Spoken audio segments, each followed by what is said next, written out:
Marlin Cove, an eastern Australian seaside village, was famed for its peaceful beauty and diverse marine life. Its history was inextricably linked to the sea, from its beginnings as a fishing community to its current status as a sanctuary for divers and maritime enthusiasts. The year was 1995, and the sun shone brightly over Marlin Cove. Its tiny alleys were dotted with picturesque fishermen's cottages painted in pastel hues and led to a bustling harbor full of fishing boats of various sizes. Tourists rushed to the fish market, where the day's catch was displayed in colorful arrays, a tribute to the town's solid marine tradition. However, Marlin Cove had attractive sceneries that lured adventurers and thrill-seekers from all over the world. The locals named this underwater grotto the Abyssal Grotto, which was tucked away along its craggy coastline. The cave was home to dangerous sea species, including a huge man-eating shark. The man-eating shark had been known through generations of residents of Marlin Cove. Local traditions told of echoing sounds emanating from the Abyssal Grotto sound that sent shivers down anybody who got too close. Tales of divers who vanished into the abyss had spread, making it a magnet for divers seeking the thrill of discovery and the ultimate adrenaline rush. Among the divers drawn to Marlin Cove were 3 people who wanted to end this man-eating shark, since it had made many lose their lives. John Carter, a tough marine biologist with a fearless reputation, had spent his life studying sharks. His obsession with these apex predators bordered on obsession, and he had heard tales of the Abyssal Grotto since he was a boy. John was resolved to establish or refute the existence of the famous man-eating shark once and for all, with his piercing blue eyes and a rough beard that gave him an air of authority.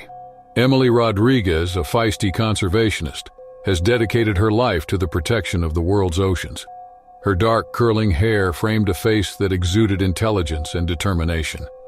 Emily was adamant that if a man-eating shark existed, it should be saved and studied rather than stigmatized. Danny O'Connor was a fascinating thrill-seeker and explorer with an insatiable thirst for adventure. His jet-black hair and a wicked sparkle in his hazel eyes suggested his hunger for danger. The Abyssal Grotto was the ultimate challenge for Danny, a chance to show his worth to himself and the rest of the world. When the 3 adventurers met in Marlin Cove, they soon became friends since they all wanted to explore the Abyssal Grotto. They set their sights on the dangerous trek ahead, armed with cutting-edge diving equipment and unyielding determination. The Abyssal Grotto, found amid jagged rocks, was only accessible at low tide. Its entrance was buried beneath a submerged archway, and the depths of the underwater tunnel were vast. To add to the scenery, the cave's depths were said to be home to the man-eating shark and marine life wonders. The locals of Marlin Cove told of divers who delved into the Abyssal Grotto and never returned. Their disappearance had been a sorrow, knowing well that they might have fallen victim to the man-eating shark.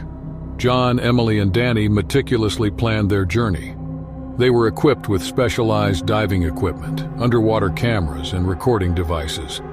They also spoke with local fishermen and divers, gathering stories of how dangerous the shark was. The day of the dive arrived with both excitement and worry. The 3 of them stood on the ledge of the jagged cliffs, staring at the submerged archway that marked the entrance to the Abyssal Grotto. The tide was at its lowest, exposing the entrance to the undersea cave. John, Emily, and Danny donned their wetsuits and scuba gear, each attempting to hide their nervousness with exhilaration. As they dropped toward the cavern's mouth, their flashlights pierced the inky darkness, and the oppressive silence of the aquatic world engulfed them. The descent seemed to go forever, and time began to blur. Nonetheless, their resolve was unwavering. They were astounded by the vivid corals and strange aquatic creatures that had made the Abyssal Grotto their home. Divers were enthralled by the underwater magnificence as fish of every hue dashed through the labyrinthine coral structures. As John, Emily, and Danny descended deeper into the Abyssal Grotto, the hours stretched into days. Their journey had its unsettling moments. They discovered damaged dive tanks and shredded wetsuits, evidence of human life that had been there. The chilling sounds of faraway growls echoed through the cave, deepening their anxiety. Were these sounds caused by natural occurrences or something more sinister? Despite the mounting anxiety, the group persisted, desperate to reach the Abyssal Grotto and learn about the man-eating shark. The climactic encounter with the man-eating shark occurred unexpectedly. Their powerful underwater lights highlighted a gigantic silhouette as they turned a corner in the dark tunnel. There it was, a vast, sleek shark with rows of razor-sharp teeth glinting menacingly in the sunshine. Its icy dark eyes were fixed on them as it circled, assessing them. Panic gripped the divers as they understood the seriousness of their position. The shark that ate men was closing in. Desperation set in as they attempted to capture key evidence of its existence on video, while also battling to keep their cool. The ensuing underwater battle was a nail-biting test of wits and survival. John, Emily, and Danny fought to protect themselves and each other as they faced the apex predator head-on. Finally, the divers were able to repel the man-eating shark and escape its lethal claws. Despite having video footage of the beast, they were bruised and traumatized by the encounter. The blue waters of Marlin Cove created a dramatic contrast to the darkness they had just escaped from as they ascended to the surface. Their mission had been a success but came at a high price. The terrifying encounter with the man-eating shark had ruined their lives forever. Back on land, the group was bombarded with inquiries and media attention. Their discovery of the man-eating shark shook the worlds of marine biology and conservation. The footage they had acquired became a focal point for scientists and conservationists alike, sparking debates about the need to protect these misunderstood animals. John was extremely moved by the encounter and committed himself to learning more. He became a strong advocate for responsible research and conservation in the struggle to safeguard sharks and their habitats. Emily, who was equally enthralled, intensified her campaign for marine conservation. She established a non-profit organization dedicated to the conservation of marine life and shark research. Her efforts prompted many others to join the fight. Danny, eternally changed by the experience, sought out additional fascinating activities that did not involve life-threatening encounters with apex predators. He found peace in visiting remote wilderness places and photographing the natural world's splendor. Despite their encounter with the man-eating shark, the Abyssal Grotto remained a terrifying sight. It drew divers and explorers from all over the world. The haunting beauty of the underwater cave and the unbreakable connection of its explorers lingered in the thoughts of those who ventured to explore the ocean's untamed depths. In the years thereafter, Marlin Cove became a magnet for shark lovers and marine researchers. The community embraced its one-of-a-kind link to the unknown underwater realm, praising both its beauty and its hazards. The man-eating shark served as a reminder of the wonders beyond the ocean's surface. John, Emily, and Danny had gone into the Abyssal Grotto in search of answers, but they had come away with even more questions than they had gone in with. They knew the ocean had explorations waiting to be discovered as they gazed over the beautiful seas of Marlin Cove. The draw of the deep was strong and would beckon anyone who dared to delve into the abyss forever. The rhythms of life in Harborton, a little coastal town on the eastern coast of the United States, were determined by the ebb and flow of the Atlantic Ocean. The year was 1989, and everyone in Harborton knew each other's names. The little streets were bordered with white picket fences, and fishing boats floated softly in the bay. The town's history was steeped in seafaring traditions, and generations had thrived on the abundance of the sea. Harborton has long been noted for its richness of marine life, which ranges from schools of vivid fish to beautiful whales traveling down the shore. It was also the birthplace of amazing and as well dangerous sea species. Harborton's population relied on the ocean for ages, but the calm equilibrium was upset when a threatening presence came. A massive man-eating shark was discovered in the waters off the coast. This colossal shark had earned its terrifying reputation by attacking fishing vessels and destroying them. Fear engulfed the once thriving fishing town as their livelihoods were threatened. James Wellington was raised in Harborton and was a seasoned marine biologist and a diver with a shock of silver hair and a great passion for the water.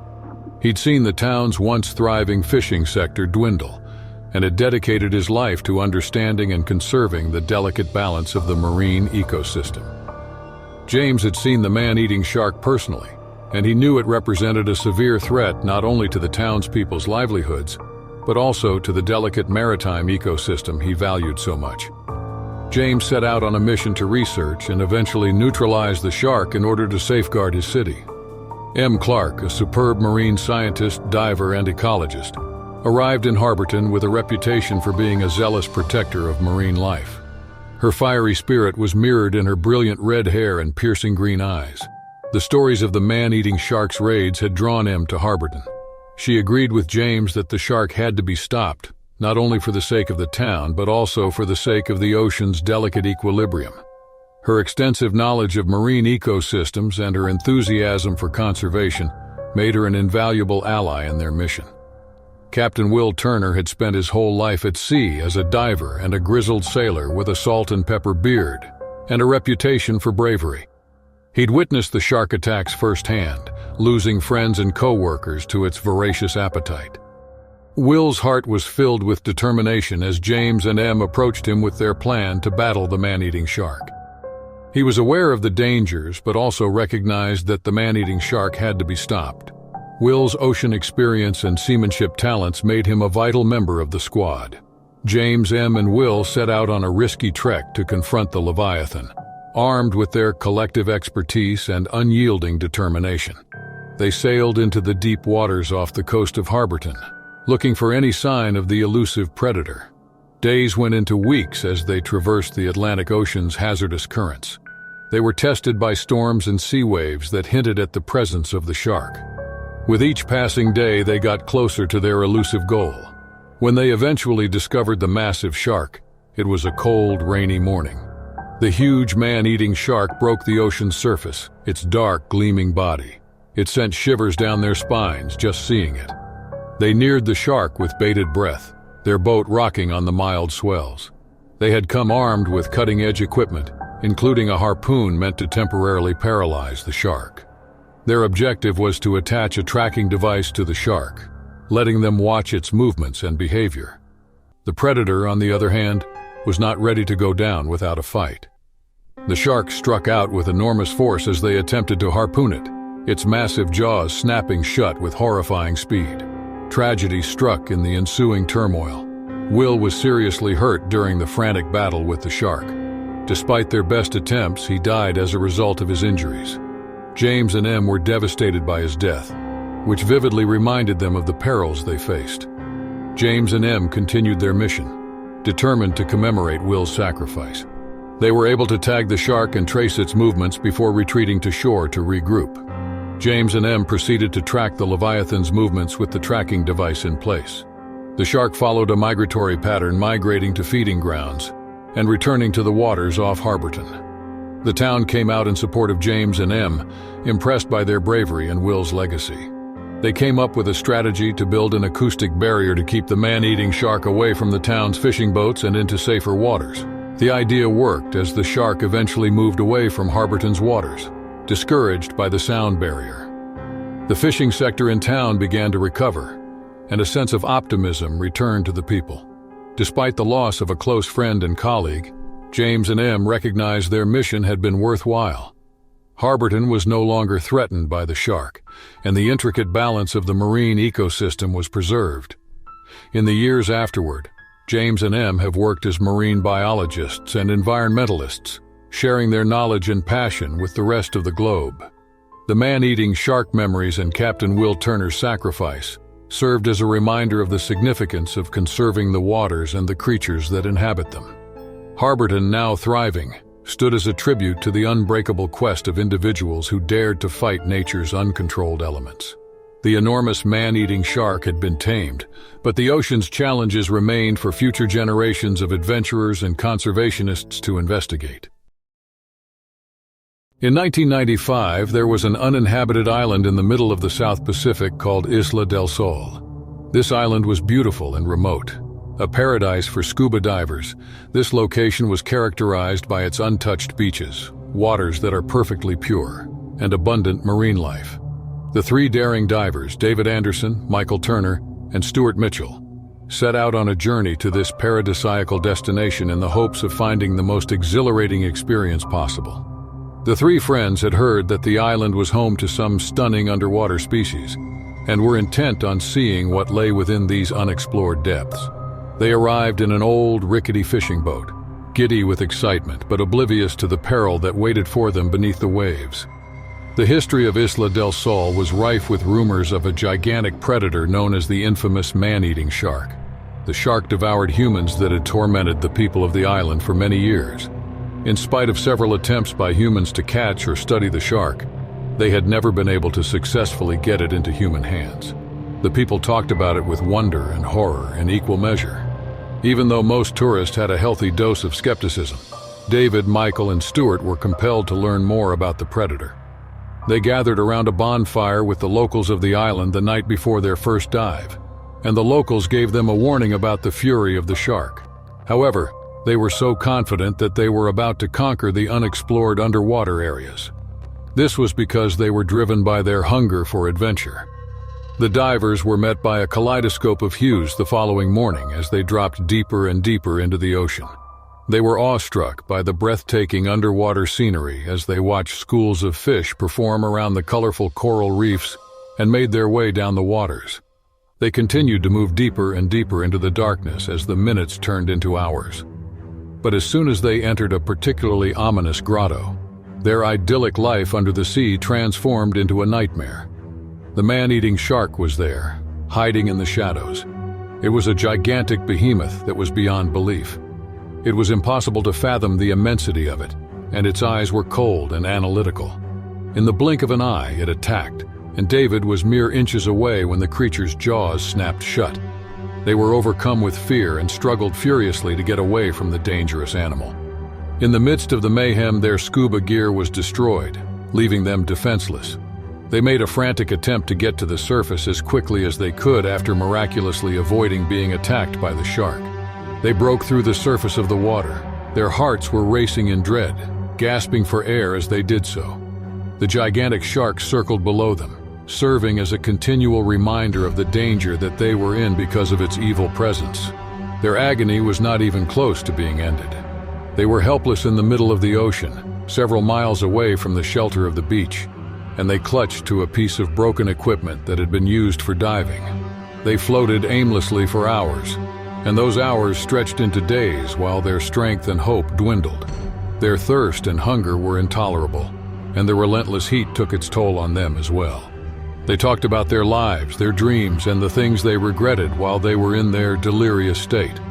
When they realized that the man-eating shark had designated them for death, they accepted their lot in life with resignation. But then, just as their strength was about to run out, a distant rumble rippled through the water. It seemed to be coming from the direction of where they were. The sound could only be described as that of an engine from a boat. They felt a surge of hope when they caught sight of the rescue boat that had been dispatched by the local authorities. They were carried to safety with hands that were trembling and eyes that were filled with tears. They were under the impression that the shark that consumed humans had been defeated. Their adventure had finally come to an end, and they returned to the island as heroes, having been irrevocably altered by the terrifying experience they had just been through. After several years had passed, David, Michael, and Stuart continued to be good friends. They frequently related the horrific experience that had catapulted them to the status of celebrities in the world of diving. Their connection was unbreakable, having been forged in the fires of a terrifying encounter that brought them very close to death. As for the man-eating shark, it was said that it remained to prowl the murky waters of Isla del Sol until this very day. The islanders spoke of it with awe and fear as a reminder of the wild explorations beneath the ocean's surface. Even though they had managed to avoid being killed, the terrifying memory of the terrible hunter would follow them around for the rest of their lives. It was a story full of tension and anxiety. Their terrifying experience became the stuff of legend, and scuba divers from all over the world traveled to Isla del Sol in the hopes of catching sight of the shark that ate humans. However, the shark evaded capture, acting like it was holding off for the perfect opportunity to strike again from the ocean depths. After a few years had passed, David, Michael, and Stuart never stopped diving with one another and talking about how much they loved the underwater world. They became activists for the preservation of sharks, resolute in their mission to safeguard these majestic creatures and debunk the falsehoods that circulate about them. One unfortunate day, while diving in a remote part of the ocean, they came face to face with a different species of shark, a great white, the largest shark they had ever observed. However, this time the encounter was calm, inspiring amazement in both parties involved. They looked in awe as the magnificent predator glided past them, serving as a demonstration of the beauty and strength of the creatures that live in the ocean. As they emerged from the depths of the dive, they were overcome with a profound sensation of completion. The man-eating shark that lived on Isla del Sol had irrevocably altered their lives. Still, it also allowed them to learn the value of respecting nature and living in harmony with it. They had completed the cycle, moving from a place of terror and survival to one of admiration and comprehension. When they returned to Isla del Sol, they told the locals about their recent trip. By this point, the locals had come to consider them family. The tales of the man-eating shark were still told across the island, but now there was a new narrative to tell. It was a story about redemption, courage, and the unbreakable relationship between three divers and the ocean that once threatened to consume them. As a result, the explorations of David, Michael, and Stuart continued to be told for generations to come, serving as a living testimony to the indomitable spirit of discovery and the transformational force of the vast ocean. Their exploration served as a reminder that sometimes, when confronted with the unknown, the greatest discoveries are not of the monsters hiding below, but of the power and resilience within us.